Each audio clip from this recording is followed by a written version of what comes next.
তৈরি করুন। এক একজন কট্টর সনাতনী 10-10টি জিহাদিকে খুন করবে সেই মানসিকতা তৈরি করুন ঘরে ঘরে। আগামী দিনে ভারতবর্ষের প্রতি গলিয়ে গলিয়ে চলছে সেই কার্যক্রম।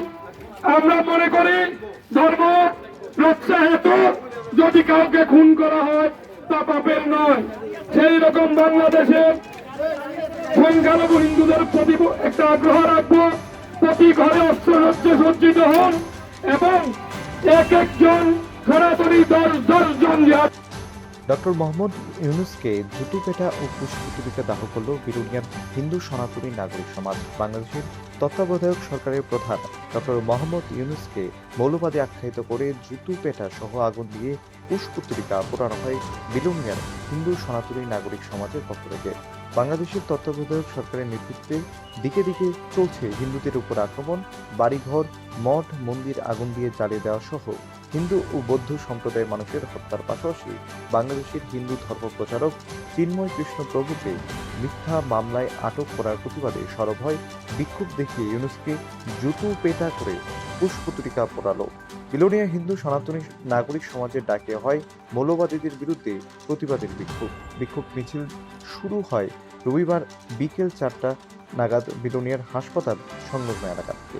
বিক্ষোভের মধ্যে দিয়ে আজকে আমাদের এই বিলোনিয়া সীমান্তের চেকপোস্টে আপনারা উপস্থিত হয়েছেন, কারণ আমরা প্রত্যেকে জানি বাংলাদেশে ক্রমবর্ধমান হিন্দু নির্যাতন, মঠ মন্দির সাধু সন্ত হত্যা, বৌদ্ধ সন্তদের গলার নালি কেটে হত্যা সহ বিভিন্ন প্রশাসনিক লেভেলে যে সমস্ত আধিকারিকরা আছেন তাদেরকে জোরপূর্বক পদচ্যুতি, বিভিন্ন কলেজ বিশ্ববিদ্যালয়ের বেছে বেছে হিন্দু অধ্যাপক শিক্ষিকাদের উপর আক্রমণ এবং সারা বাংলাদেশ জুড়ে যে নৈরাজ্য, সেই নৈরাজ্যের বিরুদ্ধে আমরা বারবার তীব্রতর আন্দোলনে সামিল হয়েছি। তারই অঙ্গ হিসাবে আমরা দেখেছি সাম্প্রতিক সময়ে বিশ্ব অশান্তির মূল হোতা ডক্টর মোল্লা ইউনূসের নেতৃত্বে একদল লোক যারা সমন্বয়ক করে নিজেদেরকে বড় বড় দাবি করেন, উনাদের নেতৃত্বে প্রশাসনকে ব্যবহার করে হিন্দুদের উপর ক্রমাগত আক্রমণ করে সেখানে আমাদের হিন্দু নেতা চিন্ময় কৃষ্ণ দাস প্রভুকে মিথ্যা মামলায় গ্রেফতার করা হয়েছে। আমরা দেখেছি যে বাংলাদেশের জামায়াত শিবির যারা দীর্ঘদিন ধরে সেই বাংলাদেশে পরম্পরাগত রূপে অশান্তি সৃষ্টি করেছে, একটা হিন্দু সংখ্যাগরিষ্ঠ দেশকে 100 বছরের মধ্যে যারা হিন্দু শূন্য করে দেওয়ার প্রয়াস করছে এবং আজকে হিন্দু সেখানে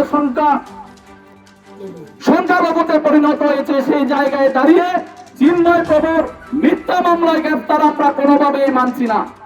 আজকে এক চিন্ময় কৃষ্ণকে গ্রেফতার করে আপনারা হিন্দু সমাজকে, সনাতনী সমাজকে কোনোভাবেই দমাতে পারবেন না। যতবার আক্রমণ হয়েছে ততবার হিন্দু সংগঠিত হয়েছে এবং বাংলাদেশের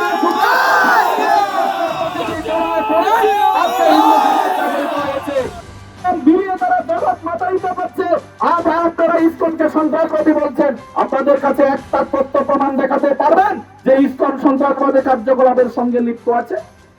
আমরা 100 রূপে হাজার হাজার আমরা প্রমাণ দেখাতে পারবো যে জামায়াত শিবির মৌলবাদী সংগঠনগুলো মানুষের অধিকারকে খর্ব করেছে, হিন্দুদের অধিকারকে খর্ব করেছে, হিন্দু হত্যার সঙ্গে তারা দাঙ্গা সঙ্গে লিপ্ত আছে। ভারতবর্ষের আনাচে কানাচে খবর নিয়ে দেখবেন প্রত্যেকটি রাজ্যের রেল দুর্ঘটনা থেকে শুরু করে যে আক্রমণগুলো সংগঠিত হয়েছে সেগুলো সেই মৌলবাদী জামায়াতির উপর হিন্দুদের নেতৃত্বে সংগঠিত হয়েছে। কাজে আমরা চাইবো ইসকনকে সন্ত্রাসবাদী বলে শুধুমাত্র তারা হাওয়া দিলে চলবে না। বিশ্বের মানুষ আপনাদেরকে ঠিকভাবে চিনেছে যে বাংলাদেশি সেই মৌলবাদী সরকার কি করে হিন্দুদের স্বার্থে আঘাত দিচ্ছে সেটা কিন্তু আমরা প্রত্যেককে ভালোভাবেই জানি। তাই আমি তত্ত্বাবধায়ক সরকারের কাছে যারা বুদ্ধি সম্পন্ন লোক আছেন, যারা পেছনের সারিতে আছেন, আপনাদের কাছে আমরা বলতে চাইবো এই সরকারটাকে আপনারা বুঝান যে হিন্দুদের 8 দফা ন্যায্য দাবি সেগুলোকে অবিলম্বে মান্যতা দিয়ে যাতে বাংলাদেশে ক্রমাগত হিন্দু নির্যাতন বন্ধ হয়, একটা সুস্থ সুন্দর রাষ্ট্র ব্যবস্থা আপনারা পরিচালনা করেন, আমরাও ভালো থাকবো।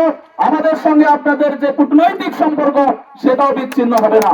আর তা যদি ব্যতিক্রম হয়, আমাদের ভারতীয়দের যতগুলো সীমান্তবর্তী চেকপোস্ট আছে, সমস্ত চেকপোস্টে আমাদের বজরং দলের কার্যকর্তা হিন্দু সৈনিকরা প্রস্তুত আছে।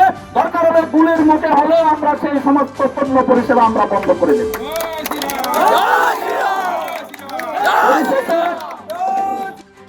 ব্যুরো রিপোর্ট প্রগতি নিউজ।